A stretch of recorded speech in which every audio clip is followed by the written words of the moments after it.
İnsanlar birdenbire buharlaşıp kaybolabilir mi? Hiçbir iz, hiçbir görgü tanığı, hiçbir mantıklı açıklama bırakmadan. Bir sabah evinizden çıkıyorsunuz, her zaman gittiğiniz yoldan yürüyorsunuz ama bir daha asla geri dönmüyorsunuz. Telefonunuz çantasında duruyor, cüzdanınız masanın üzerinde, kapınız kilitli. Ancak siz yoksunuz. Dünyanın her yerinde polisin ve adli tıp uzmanlarının yıllarca çözemediği, gizemini koruyan yüzlerce kayıp vakası bulunuyor.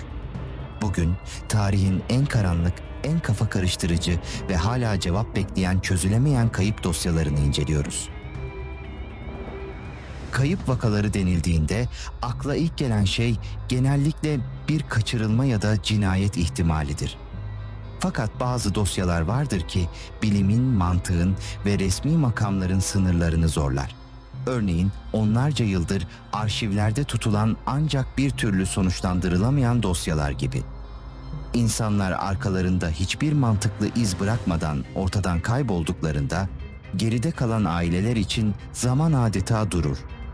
Yaşanan bu durum sadece bir insanın yok olması değil, aynı zamanda o insanın hayatına dair tüm gerçeklerin bir anda silinmesi demektir. Tarihteki en ünlü çözülemeyen olaylardan birine göz atalım. 23 yaşındaki genç bir kadının günün ortasında yüzlerce insanın gözü önünde kaybolduğunu düşünün. Kadın kalabalık bir caddede yürümektedir. Güvenlik kameraları onu son kez bir sokak başında görüntüler. Yürüyüşünde hiçbir gariplik yoktur, panik halinde değildir ve telefon konuşması yapmaktadır.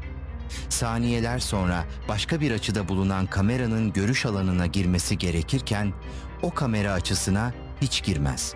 İki kamera arasındaki mesafe sadece 20 metredir ve o noktada ne bir ara sokak ne de bir bina girişi vardır. Polis ekipleri bölgedeki tüm araçları, kanalizasyon hatlarını ve binaları tek tek arar. Ancak kadın sanki o 20 metrelik mesafe içinde atmosferde çözülmüş gibi yok olmuştur. Ne bir boğuşma izi vardır ne de düşürülen bir eşya. Peki bir insan resmi kayıtlardan tamamen nasıl silinebilir? Bu durum günümüz dünyasında her yerde kameraların ve dijital ayak izlerinin bulunduğu bir çağda bile gerçekleşebiliyor. Dedektifler ve adli bilimciler bu tür vakalarda öncelikle kişinin yakın çevresini, mali hareketlerini ve son görüşmelerini inceler. Ancak bazı vakalarda bu izlerin tamamı çıkmaz bir sokağa çıkar. Kişinin banka hesabına hiç dokunulmamıştır. Sosyal medya hesapları aniden durmuştur ve en yakın arkadaşları bile hiçbir şüpheli durum fark etmemiştir. Bir diğer sarsıcı örnek ise doğada yaşanan kitlesel ya da tekil kaybolma olaylarıdır. Ulusal parklarda, Sarp Dağlar'da veya yoğun ormanlık alanlarda gerçekleşen vakalar adli tıp uzmanlarını şaşkına çevirir. Bir yürüyüş grubu düşünün. Yolu gayet iyi bilen 8 kişilik deneyimli bir ekip. Yürüyüş sırasında gruptan sadece 50 metre geride kalan bir kişi, arkadaşlarının seslenmesinden birkaç saniye sonra ortadan kaybolur. Arama kurtarma ekipleri eğitimli köpeklerle, helikopterlerle ve ısıya duyarlı termal kameralarla günlerce arama yapar.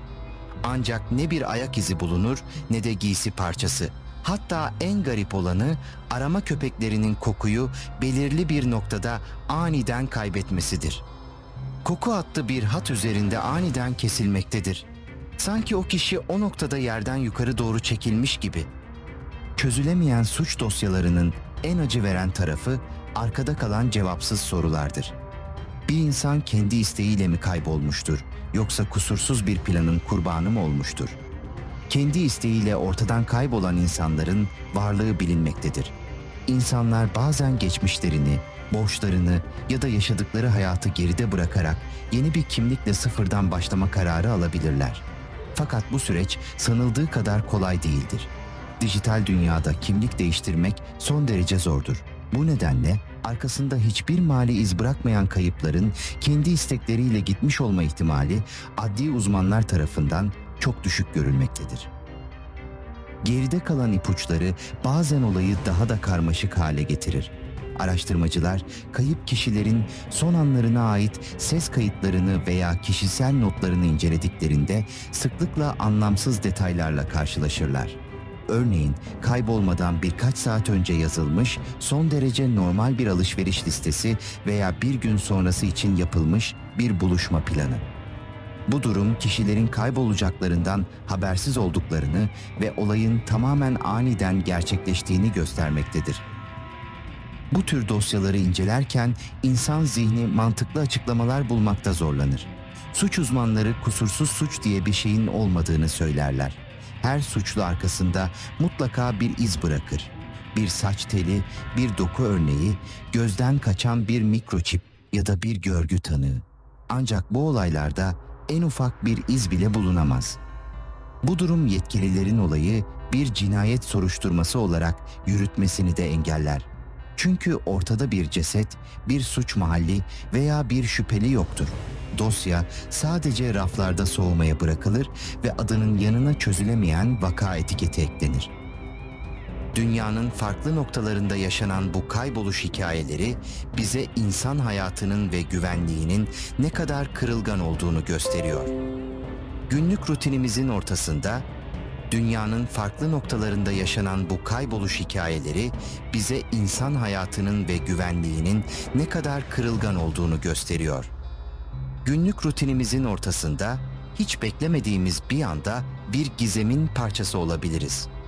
Araştırmacılar teknolojinin gelişmesiyle birlikte eski dosyaları yeniden açıyor, gelişmiş genetik inceleme yöntemleri ve yapay zeka algoritmaları ile bu karanlık noktaları aydınlatmaya çalışıyor.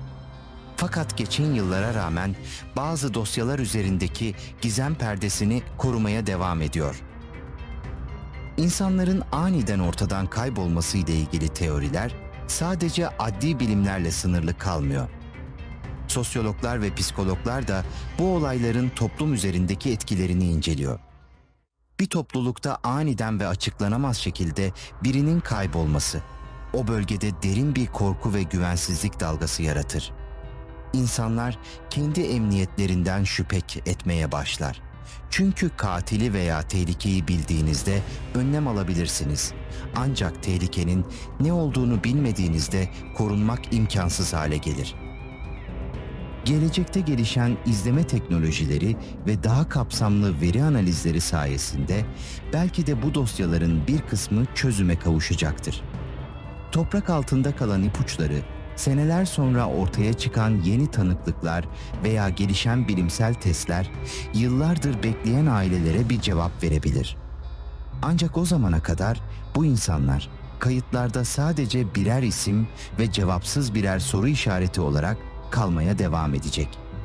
Gizemli kayboluşlar, insanoğlunun her şeyi kontrol edebildiği yönündeki inancını sarsan en karanlık gerçeklerden biri olmayı sürdürüyor. Ortadan kaybolması mantıkla açıklanabilir mi?